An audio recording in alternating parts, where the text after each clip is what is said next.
आपको ऐसे नहीं बेटा, इस पर अभी पोल नहीं, पोल अगर मैं एक्टिव करवाऊंगा तो मैं मॉक सेशंस के लिए, अभी नहीं बेटा, है ना। अभी जो है पोल का कोई ऐसा खास रूप नहीं है, क्योंकि अभी आप सीखने की प्रोसेस में है। आपने कहा ठीक है सर, अगर केवल पहला सही है ऑप्शन ए लगाओ, केवल दूसरा सही है ऑप्शन 2 लगाओ, यानी बी लगाओ, कोई सही नहीं है ऑप्शन सी, और दोनों सही है तो ऑप्शन डी लगाना है। ठीक है जी, अभी जल्दबाजी मत करना, धीरे धीरे मैं सारी डिटेल समझाऊंगा कि कैसे इनको डील करना है। आपके पास बेटा कथन आ गया, ठीक है। कथन को जरा देखो, नई सरकार की नीति का लक्ष्य अगले दशक के भीतर कार्बन उत्सर्जन को 50% तक कम करना है। यानी कि कोई एक नई सरकार आई है, उस नई सरकार का जो मेन टारगेट है, मेन मेरे बच्चे जो लक्ष्य है वो क्या है, अगले दशक के भीतर, दशक का मतलब समझते हो, अगले 10 साल में कार्बन उत्सर्जन यानी कि जो हमारा कार्बन इमिशन है, उस इमिशन को क्या करना है, रिड्यूस करना है, अप टू कहां तक बेटा, 50% तक कम करने का लक्ष्य बनाना है। ठीक है मेरे भाई। अगर अब एक बात बताओ मुझे, ये तुमने कहीं पर न्यूज़पेपर में ये हेडलाइन पढ़ी, कौन सी, ऊपर जो दे रखी है, आपने कहा ठीक है। अब इस हेडलाइन के मायने आपके दिमाग में क्या आएंगे, मतलब इस हेडलाइन को पढ़ करके आपकी नजर में पक्की पक्की बात क्या आएगी कि मतलब क्या टारगेट है क्या नहीं है। और रियल लाइफ में थोड़ा सा बस ये ध्यान मत देना कि बीजेपी, कांग्रेस, सपा, इन चीजों पे ध्यान नहीं देना है। यहाँ पे कोई आप ऐसे कह सकते हो बच्चे, यहाँ पर कोई एक इंडिविजुअल पार्टी नहीं है, है ना। तो ऐसे नहीं कि फिलहाल की गवर्नमेंट से एक्सपेक्ट रख रहे हो या क्या कर रहे हो, ऐसा कुछ नहीं करना आपने। आपने सिंपल तरीके से जो भी सरकार है, जो ईमानदार चीजें हैं, उनको वैसे ही रखना है। Thank you army lover. तो बेटा पहला देखते हैं, जरा समझिएगा और अपने आप से एक बात जरूर याद रखना, कौन सी, सर आर यू 100% श्योर। चलिए तो पहला पता करते हैं। पहला है हमारे पास जो टाइप है, टर्म है, पहली लाइन में क्या कहा गया है, सरकार जीवाश्म ईंधन पर चलने वाले वाहनों पर तुरंत प्रतिबंध लगा देगी। ओहो, सरकार जीवाश्म ईंधन पर, जीवाश्म ईंधन समझते बेटा, इनको जो पेट्रोल, कोयला, और आपके डीजल है, ये सब जीवाश्म ईंधन कहलाते हैं, क्योंकि ये मतलब जीवों के अंशों से, मतलब कह सकते हैं जमीन के गर्भ से निकलते हैं, राइट। इसीलिए इसको जीवाश्म ईंधन कहा जाता है। क्या इन पर सरकार तुरंत बैन लगा देगी, तुरंत प्रतिबंध लगा देगी? The government will immediately ban all the vehicles running on fossil fuels. Fossil fuels पर चलने वाले जो हमारे वाहन है, उन पर सरकार रोक लगा देगी। सोच के बताओ जरा मुझे, आपने ऊपर वो हेडलाइन पढ़ी अखबार में, सुबह सुबह आप जगह आपने देखा, नई सरकार की नीति का लक्ष्य अगले 10 वर्षों में जो कार्बन उत्सर्जन है उसको 50% तक कम करना है। तो क्या आप ये समझ जाएंगे कि भाई साहब हमारे वाहनों पर बैन लगने वाला है? ईमानदारी से बताओ, क्या तुम्हें ऐसा लगेगा? आप कहेंगे नहीं, ये तो कोई मतलब ही नहीं है, राइट और नॉट। तो मतलब ही नहीं है, तो आपने इसको क्या कर दिया मेरे बच्चे, आपने इसको क्या कर देना है, गलत कर देना है। सिंपली क्या कर देना है बेटा, गलत कर देना है। क्योंकि इसका मतलब ये थोड़ी 100% श्योर थोड़ी है कि गवर्नमेंट बैन लगानी जा रही है, नहीं ना। तो फिर सोचने वाली कौन सी बात है। दूसरा, सरकार कोयले से चलने वाले सभी बिजली संयंत्रों को बंद कर देगी। यार इसकी भी कोई गारंटी ना है। आप सोच के देखो, आर यू 100% श्योर? फिर कहोगे नहीं सर, इस बात की कोई गारंटी तो नहीं दे सकते हम। मतलब यहाँ पर आंसर देने से पहले आपको बस वो गारंटी लेनी है कि पक्की बात क्या है क्या नहीं है। और ये देखो मेरे भाई, ये आया कौन सी सन में है, ये देख लो बस, 2023। मतलब 2023 और 24 को मैं लेटेस्ट मानता हूँ, ऐसे मत सोचना कि 2024 की लेटेस्ट है बेटा। 2023-24 दोनों वर्षों के जो हमारे क्वेश्चंस होते हैं उनको बिल्कुल लेटेस्ट अपडेटेड मानते हैं हम लोग। ठीक है जी। तो हमारा पहला भी गलत हुआ मेरे बच्चे और हमारा दूसरा भी गलत हुआ, इसीलिए इसका आंसर क्या जाएगा बेटा, इसका आंसर जाएगा ऑप्शन सी। इसका आंसर क्या जाएगा बेटा, ऑप्शन सी। 100% नहीं, 100% श्योर नहीं है। हालांकि चाहे तो सरकार ऐसा कर सकती है, लेकिन हम श्योरिटी नहीं है, गारंटी नहीं ले सकते। और हमने क्या करना है, यही तो करना है हमें हमेशा। क्वेश्चन का nature he statement and conclusion आगे, तो आपको अपने आप से बस एक ही प्रॉमिस करनी है, आर यू 100% श्योर। बकाया टिप्स एंड ट्रिक्स में दे दूंगा, आपको वो टेंशन नहीं लेनी है। ठीक है। तो पहले प्रश्न का आंसर आपने ऑरली कर लिया बेटा, इसमें कोई कैलकुलेशन नहीं था, सिर्फ आपकी मेंटली सोच थी, उसको आपने अप्लाई करके इसका आंसर कर दिया। ठीक है जी। अब जरा इस बात पर ध्यान दो, अच्छे से पहले सेंटेंस को पढ़ो, मैं आराम से आपको समझ देता हूं, आप आराम से पढ़ो, अपने हिसाब से पहले आंसर करो, ताकि आप ये समझे। देखो मैं बस ये चाहता हूं, आप अपना आंसर को डिसाइड करेंगे, हो सकता है आप गलती कर दें। जब आप पहले गलती करोगे और मैं बताऊंगा कि यहां पर यह गड़बड़ थी, तब आप बेहतर तरीके से सीख सकते हैं। इस चैप्टर का सबसे बेस्ट तरीका क्या है, आप पहले बच्चों को ऑप्शन दीजिए, देन आप खुद उन्हें समझाइए कि यहाँ पे ये गलती है, क्या गलती है क्या नहीं है। सरकार है, कुछ भी कर सकती है। हाँ बेटा बिल्कुल, सरकार कुछ भी कर सकती है, लेकिन क्या सरकार 100% ऐसा ही करेगी, उस बात की गारंटी नहीं दी, इसीलिए उसको गलत किया है। ठीक है। क्योंकि हमारे कथन एवं निष्कर्ष के लिए मैं तुम्हारे दिमाग में बस ये चीज फिट करना चाहता हूँ, ये वाली चीज। अगर ये वाली चीज तुम्हारे समझ में आ गई तो फिर तुम्हें किसी के पास जाने की जरूरत नहीं है, तुम्हारे आंसर धड़ाधड़ करेक्ट होंगे, धड़ाधड़ करेक्ट होंगे। ठीक है जी। तो ये देखो आ गया तुम्हारा क्वेश्चन, ये भी 2023 का है, पहले तसल्ली से पढ़ लो, देखो आंसर करो।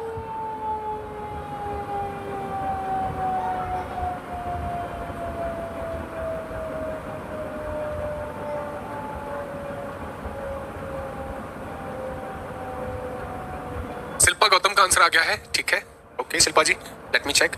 प्रश्न कुछ इस तरीके से है कि भारत के बड़े ऋणदाता बैंक ने घोषणा की है कि वह ग्राहकों को 20,000 रुपए तक की राशि के लिए बिना मांग पर्ची के 2,000 के नोट बदलने की अनुमति देगा। India's largest lender has announced that it will allow customers to exchange 2,000 notes up to 20,000 without a requisition slip। मतलब बिना किसी मांग पर्ची के, बिना किसी पर्ची के आप सीधे जाओ, सीधे एक्सचेंज कर सकते हो। ठीक है, पहली चीज स्टेटमेंट आपने पढ़ लिया, आपने कहा ओके मालिक, ठीक है, बेहतरीन तरीके से हमें ये बात समझ में आ गई। सारे बच्चे एक बार अगर नहीं पढ़ी है जिन्होंने, फटाफट से पढ़ लीजिए भैया क्या कह रहा है, कितने मतलब क्या बदलने की बात हो रही है? ये मोदी जी ने खामखा की जो बीमारी लगा दी थी वही वाली। 2000 की जो नोट जो है करेंसी वाला जो सीन था वो वाला यहाँ पर ऑप्शन दे रखा है। ठीक है जी, आपने कहा हाँ सर बात तो वही कर रहा है। कितने हजार तक बदले जा सकते हैं साहब? कितने हजार तक बदले जा सकते हैं बेटा? आप कहेंगे सर 20,000 तक बदले जा सकते हैं। कितने कौन कौन से नोट? क्या इसमें 500 के नोट की कोई बात हुई है? पहले सुन लो, बाद में क्वेश्चन देखूंगा, मैं देखूंगा ही नहीं। क्या इसमें 500 के नोट की कोई बात हुई है? बेटा अगर 500 के नोट की बात हो तुरंत गलत कर देना, क्योंकि 500 की तो कोई बात ही नहीं हो रही है ना। चलिए पहले बात करते हैं पहले वाले की। किसी को भी 20,000 से अधिक राशि निकालने की अनुमति नहीं दी जाएगी। ये कैसी बात कर रहा है भाई? अबे ये तो आसपास भी ना भटक रहा, वो पैसा नोट बदलने की बात हो रही है। ये कह रहा है कि अनुमति नहीं देंगे काय चीज की? राशि निकालने की। अबे पागल हो गए हो क्या? स्टेटमेंट कुछ और कह रहा है, तुम किसी और बात पे चल रहे हो अपने अलग ही नशे में, सस्ता नशा करके। क्या कह रहा है ऊपर? भारत को जो सबसे बड़े जो ऋण दाता बैंक है उसने कहा वो जो ग्राहक है उनको 20,000 तक की राशि के लिए बिना मांग पर्ची के नोट बदलने की अनुमति देंगे। नोट बदल सकते हो, उसमें ये कहां से आ गया? राशि निकालने वाली बात कहां से आ गई? ये तो कहीं कोई बात ही नहीं है यार, अजीबोगरीब बात कर रहा है। वो कह रहे नोट बदलने की, तुम चल रहे हो अलग ही कहानी। तुम कहोगे नहीं कहोगे यार? क्या भंग खा के बैठे हो क्या? बोलोगे नहीं बोलोगे? ये कैसी बात हुई? पहला वाला तो कहीं इसे बोलते बेटा इररिलेवेंट, इररिलेवेंट बोलते हैं, इररिलेवेंट, इररिलेवेंट। इसका मीनिंग क्या होता है? इररिलेवेंट का मतलब होता है कथन से अलग, कथन से अलग ही बात करना, कथन से अलग बात करना। इसको क्या बोलते हैं? इररिलेवेंट। मतलब कथन पर बात चल रही है, गाय मान लो एग्जांपल के लिए, गाय बहुत अच्छी जानवर है, ये सब कथन में पूरा गाय के निबंध, और गाय के निबंध में कोई बालक तुम में से लिखा आए हो गाय के बारे में, कुत्ता के बारे में, तो क्या तुम्हें नंबर मिलेंगे? निबंध आया है गाय पर, तुम लिख रहे हो कुत्ता के बारे में, ऐसे कैसे? तो किसे क्या बोलेंगे बेटा? इररिलेवेंट होना, कथन के अनुसार नहीं है, कथन से अलग चले गए आप। पहला गलत हुआ, बात समझ में आ गई। कथन में किसकी बात हो रही है? नोट बदलने की बात हो रही है।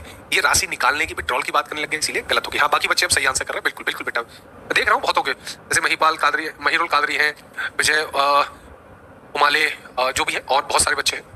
दूसरा, 20,000 तक की बदली के लिए किसी मांग पर्ची की आवश्यकता नहीं है। हाँ जी, यही तो स्टेटमेंट में बोला है मालिक, यही तो कह रहे हैं वो बेचारे। देखो बस ऊपर की राशि का, ऊपर वाली चीज का आधा हिस्सा काट के आपके सामने रख दिया और आपसे कह रहे हैं बताओ फ्री का नंबर उठा लो भाई साहब। यही तो वो कह रहा है। 20,000 तक की राशि के नोट अगर आपको बदलने हैं, 2,000 वाले जो भी है, 2,000 के नोट बदलने की जो बात हो रही है, अब बड़े आराम से बेटा उनको बदल सकते हो, लेकिन कितने तक? 20,000 तक के, ठीक है। और उसके लिए आपको कोई भी मांग पर्ची की, रिक्विजिशन स्लिप की रिक्वायरमेंट नहीं पड़ेगी। रिक्विजिशन रिक्विजिशन रिक्विजिशन स्लिप की रिक्वायरमेंट ही नहीं है, राइट। यही बात तो उन्होंने रिपीट कर दी। सर 20,000 तक के नोट बदलने के लिए किसी भी मांग पर्ची की आवश्यकता नहीं है, स्टेटमेंट यही तो कह रहा है। कैसा हो गया? परफेक्टली करेक्ट हो गया, परफेक्टली करेक्ट हो गया। आगे अभी मैं कुछ रूल्स आपको बताऊं तो पहले कुछ बेसिक रूल्स के बारे में मैं तुम्हें चर्चा करूं, तो इसमें कुछ बेसिक रूल्स ऐड कर लो। जैसे रूल नंबर 1, बेटा इनको अलग साइड में नोट्स बना लेना। अभी आपके लिए ऐसा लग रहा हो, आपको क्या, आपको जैसे बच्चों ने नहीं देखे हैं तो उनको लगेगा यार नॉर्मल सी बात है, लेकिन ये बहुत बड़ा रोल प्ले करते हैं आपके पेपर के टाइम पे। अगर ध्यान रखना, अगर हमारे कथन की टोन, स्टेटमेंट की टोन बताऊंगा अभी क्या कह रहा हूं मैं। अगर स्टेटमेंट की टोन पॉजिटिव है, याद है ना सोलॉजिज्म में भी पढ़ते थे, पॉजिटिव का रिजल्ट क्या आता है? पॉजिटिव आता है। तो आपका जो निष्कर्ष होना चाहिए वो भी पॉजिटिव टोन में होगा तो ही सही है, पॉजिटिव टोन में होगा तो ही सही है, पॉजिटिव टोन में होगा तो ही सही है। और अगर इसकी टोन कैसी है? नेगेटिव है बेटा, अगर इसकी टोन कैसी है? नेगेटिव, तो आपका निष्कर्ष भी नेगेटिव टोन में ही करेक्ट हो सकता है। ठीक है मेरे बच्चे। अब यहाँ पिछले वाले प्रश्न को ये मत कर देना कि सर आपने ये देख करके बोला है क्या बिना मांग पर्ची के। देखो यहाँ पे बिना मांग पर्ची के जो बोल दिया ना, बिना बिना का मतलब बेटा नेगेटिव ही होता है। यहाँ पर वैसे नहीं वाले नकारात्मक नहीं चेक करने हैं, कुछ स्मैग में नहीं। स्मैग? अरे बालक मुन्ना, इसमें तो अभी कुछ समझाया भी ना है रे बालक। इसमें तो बस ये तुमसे पूछ रहा हूँ कि अखबार में तुमने ऊपर वाली न्यूज पढ़ी, इसका तुम्हें क्या समझ में आता है, क्या चीज पक्के तौर पे समझ आएगी वो तुम बता दो। थैंक यू भैया, कमलेश भैया जी, ढेरों आशीर्वाद। वो ये कह रहा था मेरे बालक कि भैया ऐसे ही तुम्हें मान लो मोदी जी आगे शाम को उन्होंने कहा क्या, भाइयों और बहनों अब आप 20,000 तक की राशि के 2,000 के नोट बदलवाएंगे तो आपको किसी पर्ची की आवश्यकता नहीं होगी। मान लीजिए उन्होंने ये कहा। अब इस स्टेटमेंट से आप क्या समझेंगे?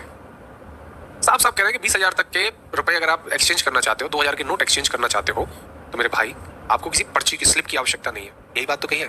अब मुझे पहले वाले के बारे में बता दो, क्या वो ये कह रहे हैं कि 20,000 से ज्यादा राशि निकालोगे उसकी अनुमति दी जाएगी या नहीं दी जाएगी? बेटा पैसा निकालने की बात तो हुई नहीं है, उन्होंने तो बस नोट बदलने के लिए बोला है। हाँ पहली बार पढ़ रहे हैं वो कोई दिक्कत नहीं, वो तो चलेगा बेटा, है कि नहीं? मोदी जी है बेटा, पैसा निकालने की तो कोई बात नहीं हुई थी हमारे कथन में, तो ये तो कैसा चला गया? इररिलेवेंट हो गया, मतलब बात कुछ और चल रही है। ठीक है। अरे वैसे ही, अरे वो इतने रट गए यार, इतना डर भर दिया उन्होंने, आ जाते हैं भाई और बहनों तो अरे रहने मुझे बिना बोला यार, मोदी जी मुझे पकड़ लेंगे, बोले ला तेरे को मिमिक्री करवा दूं। ठीक है ना, यानी बिना मतलब ये जो सेंटेंस है मेरे बच्चे, इसका कोई यहाँ पर इंपैक्ट नहीं था, बेवजह की बात करने लग गए।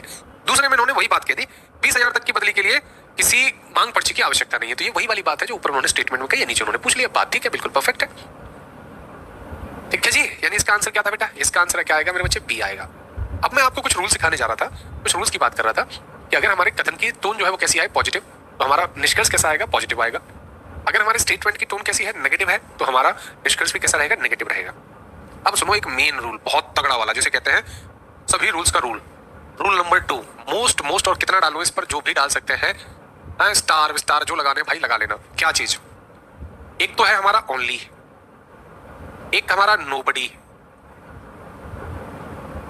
हिंदी में भी लिखूंगा डोंट वरी, एक हमारा ईच, एक हमारा ऑलवेज। पहले इन चार लोगों से मिल लीजिए। पहले अगर मैं इन चार की बात करूं, ओनली का मतलब केवल, नोबडी का मतलब कोई नहीं,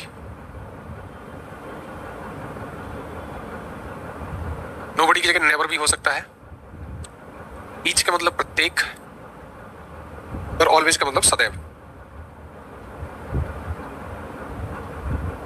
मेरे भाई अगर ये वाले दिख जाए ना, तो मैं कभी भी निष्कर्ष में ये वाले पॉइंट, ये वाले शब्द आपको निष्कर्ष में दिख जाए, ये लो अभी, गलत।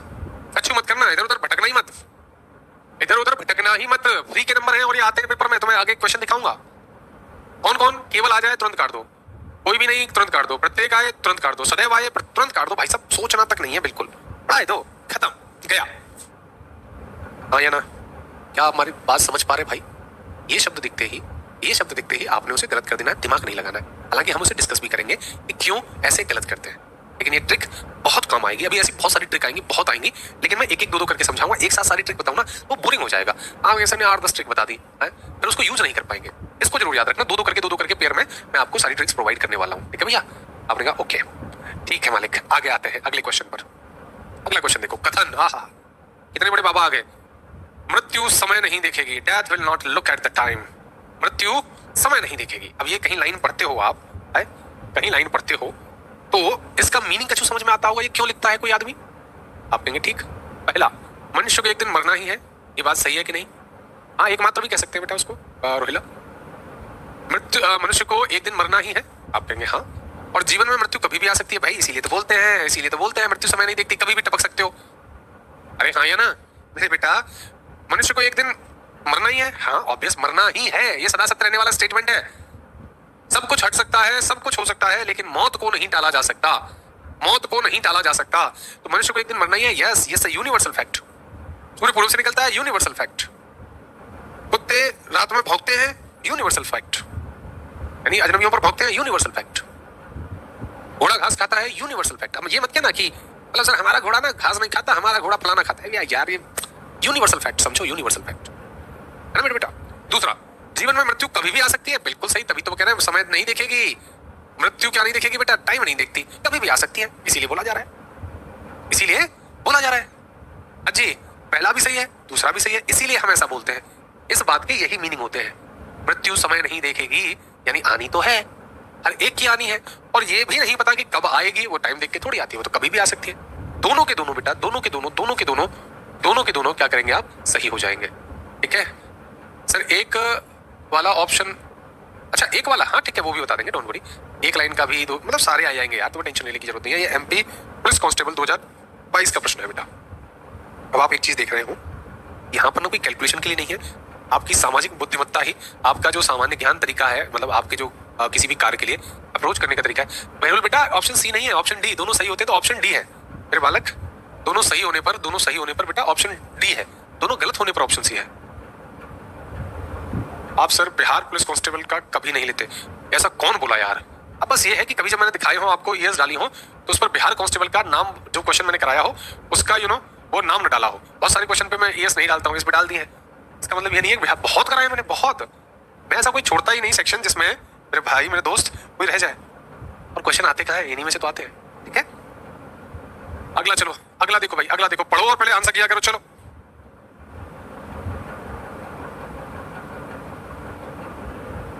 बहुत तगड़ा क्वेश्चन है भाई। अब ये राजस्थान पुलिस आ गया, तेरा Rajasthan police constable. Statement negative, तो टोन की बात बेटा, अगर फिर तो वही टोन वाली बात समझा करो। यहाँ नहीं और उनसे काम नहीं चलेगा बेटा, सिलोजिज्म नहीं है। मैंने इसीलिए उसमें एक शब्द लिखा है नेगेटिव टोन। नेगेटिव टोन, अच्छा अगर आप चाहते हो तो और थोड़ा डिटेल बताता हूँ। नेगेटिव टोन और पॉजिटिव टोन का मतलब यह है कि अगर कोई तो बात आपको मोटिवेट करने के लिए की जा रही है, पॉजिटिव एटीट्यूड वाला हो गया।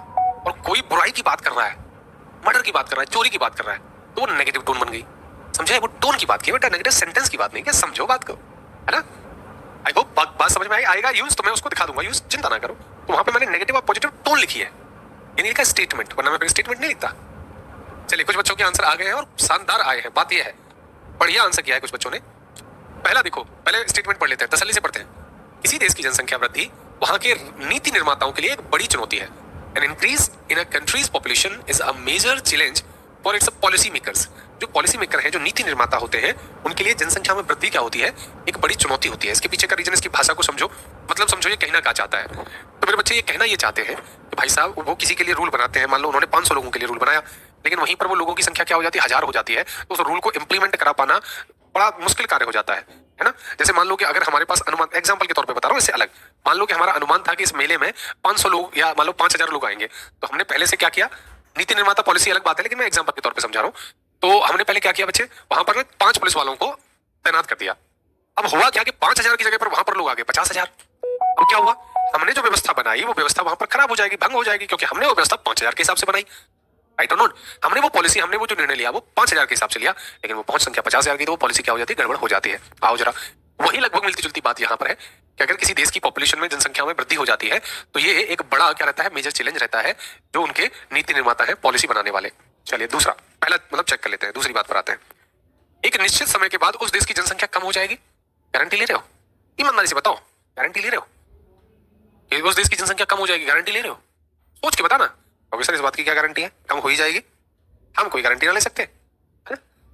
सोच के देखो तो कहेंगे सर गारंटी तो नहीं है इस बात की, कम हो ही जाएगी। राइट और रॉन्ग बोलो? और वैसे भी ये क्या कर रहे हो, यहां तुम अपनी सोच दौड़ा रहे हो सकता है। अरे भाई, 100% श्योर वाला कंसेप्ट याद है? आप क्या कह रहे हो सकता है, मैंने ये नहीं कहा, है ना? हो सकता है का मतलब है वो हमारे लिए गलत है, हम सत्ता पे जाते ही नहीं। ठीक है जी, भारत में बुलाए थे 200 की जगह 300 यानी पहले वाला क्या हुआ मेरे बच्चे, गलत हो गया। क्यों गलत हो गया? क्योंकि हमें कोई गारंटी नहीं है कि आगे जाकर के ये जनसंख्या कम होगी या नहीं होगी।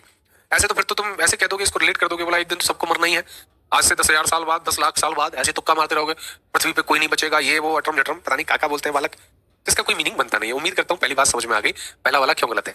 यहाँ पे तुम्हें ये फ्यूचर फोरकास्ट थोड़ी करनी है, राइट? तो आप कहेंगे ओके। दूसरा, बढ़ती जनसंख्या का असर देश में संसाधनों की उपलब्धता पर पड़ेगा। यही तो बात है, यही तो बात है।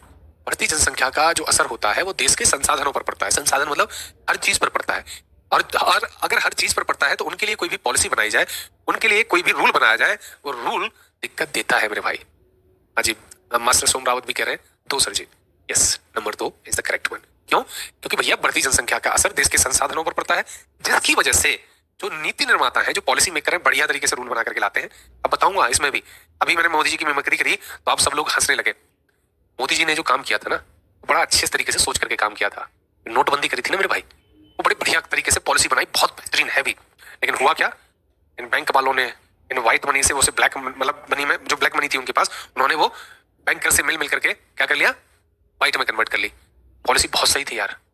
एक बात बताओ, नोटबंदी से क्या ही फायदा होता, मोदी जी को क्या फायदा होता, नहीं ना? लेकिन जिनके पास स्टॉक में पूरा पूरा भर भर के पैसे पड़े थे घरों पे, बैंक का पैसा ब्लैक नहीं होता, बैंक का पैसा ब्लैक नहीं होता। क्यों नहीं होता? क्योंकि उस पर तो आप टैक्स देते हो, आपके अकाउंट में तो टैक्स कटेगा। वो पैसा ब्लैक नहीं है। ब्लैक पैसा कौन सा, जो भर भर के डाल रखे बोरे। कोरोना के टाइम पे देखो, पेड़ों के अंदर से पैसे निकले, पेड़ों के वो होती है जड़ टाइप पूरा तना, उसके अंदर से पैसे भर भर के निकले हैं। लेकिन मोदी जी ने रूल बढ़िया बनाया, लेकिन ये बिक गए, ये लोग बिक गए। इन्होंने उस ब्लैक मनी को व्हाइट मनी में, उन्होंने कहा मेरे पास भाई 10 करोड़ है, 4 करोड़ तेरे, 6 करोड़ को व्हाइट कर दे, वो बिक गया, वो बिक गया। गलती मोदी जी की नहीं है। समस्या क्या है कि हमें जो दिखाया जाता है, हमें जो बताया जाता है, वो अपोजिशन के द्वारा बताया जाता है। और अपोजिशन कभी भी, चाहे कितना भी अच्छा काम क्यों ना हो, चाहे कितना भी अच्छा काम क्यों ना हो, उसको कभी भी सपोर्ट नहीं करती। और बोल का पता चला है मेरे भाई, मेरे बहुत सारे हिंदू भाई लोग हैं, इनको इतने बुरे तरीके से बताया जाता है चीजों को गोल करके, भाई साहब इसमें किसका घाटा? भाई आप लोगों का तो घाटा है। हमारी बहन बेटियां हैं मुसलमान, है ना? अगर उनके यहाँ लड़का नहीं है तो मतलब उस बेटी को पैसे छोड़ देंगे, मतलब उसका हक नहीं बनता प्रॉपर्टी में। आप सोच के बताओ जरा, किसी संतान नहीं है, वो कुछ और करना चाहता है, वो अपनी प्रॉपर्टी को बेच के कहीं वो करना चाहता है, बेच करके नहीं, तो उसे प्रॉपर्टी घोषित कर दिया, वो कहाँ जाएगा? सोच, वही समस्या है कि चीजों को इस तरीके से पगला के पेश किया जाता है कि लोग बस उसके वही वाले पॉइंट, चाहे हो चाहे ना हो, कोर्ट में भटका पड़ी है लोगों को। तुम कैसे सेंस नाम की चीज है, क्या करना चाहते तुम? इसको बात को रोक दो। भाई मेरे दोस्त, मैं ना तो किसी पार्टी का समर्थन करता, कुछ मैं बस करना चाहता हूँ सारे लोग बराबर हो जाए। कोई कभी भी जब हम आपस में मिले तो मेरे भाई कोई ये ना पूछे कि तुम्हारा धर्म क्या है, तुम हिंदू हो, मुसलमान हो, क्रिश्चियन हो, सिख हो, नहीं, वी ऑल आर ह्यूमन। और अगर हम सब ह्यूमन हैं तो पहले तो ये रिस्पॉन्ड करनी पड़ेगी कि तेरा धर्म बढ़िया है, मेरा धर्म बढ़िया है, तेरा धर्म बेकार है, मेरा धर्म बढ़िया है। तब तक ये कीड़े दिमाग में चलते रहेंगे ना भाई, ये चलता ही रहेगा गेम। और चलता हम लोगों के लिए नहीं है, हम तो आम आदमी है मेरे दोस्त। मेन कहानी क्या है, ये चलता क्यों है? मुसलमान, हिंदू, सिख, ये सब चलता क्यों है?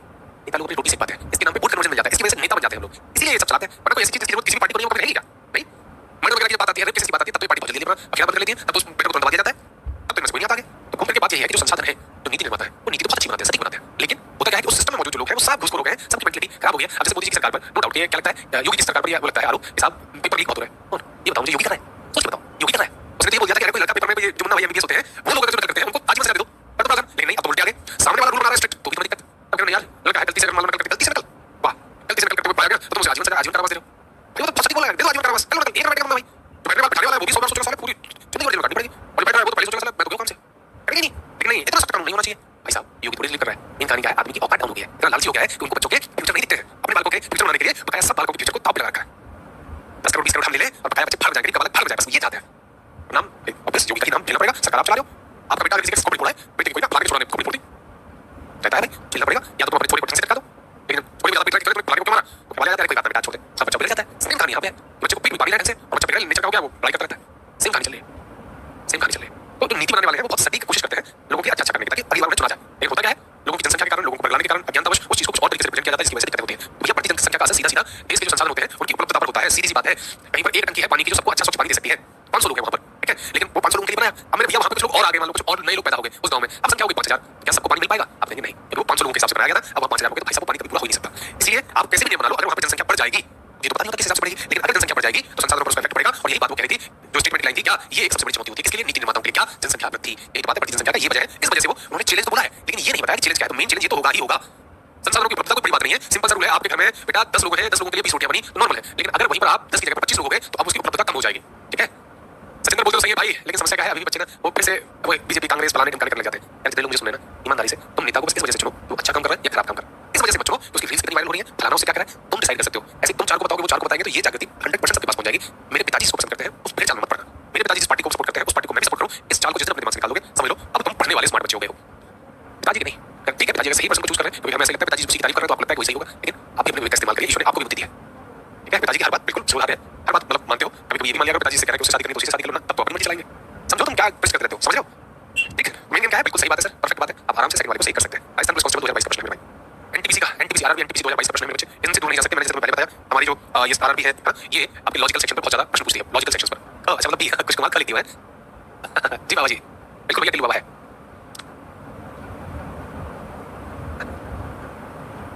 जो भी ज्ञान भाई, जो भी, मैं किसी को यार एक ही तो अधिकार है आपको वोट डालने का, एक ही तो अधिकार मिला है वोट डालने का, उसको भी मैं दूसरे के कहने पे क्यों बोलूं। मैं कभी किसी के लिए नहीं कहता कि आप इस वाले इंसान को अच्छा मानिए, नहीं, आप खुद सोचिए, मेरे कहने से मत सोचिए।